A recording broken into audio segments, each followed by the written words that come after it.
Hukum merayakan Tahun Baru. Bagaimana hukum merayakan Tahun Baru? Sebelum menjawab pertanyaan tersebut, mari kita simak beberapa alasan berikut ini. Pertama, turut merayakan Tahun Baru sama saja dengan meniru kebiasaan orang-orang kafir. Karena tradisi merayakan Tahun Baru ini muncul dan lahir serta berkembang di kalangan mereka.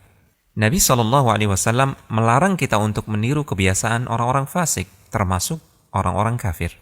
Beliau SAW bersabda, yang artinya, siapa yang meniru kebiasaan suatu kaum, maka dia termasuk bagian dari kaum tersebut. Abdullah bin Amr ibn al-As radhiyallahu ta'ala anhu mengatakan, siapa yang tinggal di negeri kafir, lalu ikut merayakan perayaan Nairuz dan Mehrajan, 2 hari raya orang Majusi, dan meniru kebiasaan mereka hingga mereka mati, maka dia menjadi orang yang rugi pada hari kiamat kelak.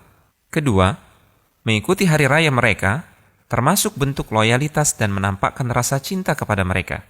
Padahal Allah Subhanahu wa Ta'ala telah melarang kita untuk menjadikan mereka sebagai kekasih dan menampakkan cinta kasih kepada mereka. Allah Subhanahu wa Ta'ala berfirman yang artinya, hai orang-orang yang beriman, janganlah kamu menjadikan musuhku dan musuhmu menjadi teman-teman setia yang kamu sampaikan kepada mereka rahasia karena rasa kasih sayang. Padahal sesungguhnya mereka telah ingkar kepada kebenaran yang datang kepadamu. Ketiga, hari raya merupakan bagian dari agama dan doktrin keyakinan, bukan semata perkara dunia dan hiburan. Ketika Nabi SAW datang ke kota Madinah, penduduk kota tersebut merayakan 2 hari raya, Nairuz dan Mehrajan. Beliau pernah bersabda di hadapan penduduk Madinah, saya mendatangi kalian dan kalian memiliki 2 hari raya yang kalian jadikan sebagai waktu untuk bermain dan hiburan. Padahal Allah Subhanahu wa Ta'ala telah menggantikan 2 hari raya terbaik untuk kalian, yaitu Idul Fitri dan Idul Adha. Perayaan Nairuz dan Mehrajan yang dirayakan penduduk Madinah, isinya hanya bermain-main dan makan-makan. Sama sekali tidak ada unsur ritual sebagaimana yang dilakukan oleh orang-orang Majusi, yang menjadi sumber asli 2 perayaan tersebut. Namun mengingat hari tersebut adalah perayaan orang-orang kafir, Nabi SAW melarangnya. Sebagai gantinya, Allah berikan 2 hari raya terbaik, Idul Fitri dan Idul Adha.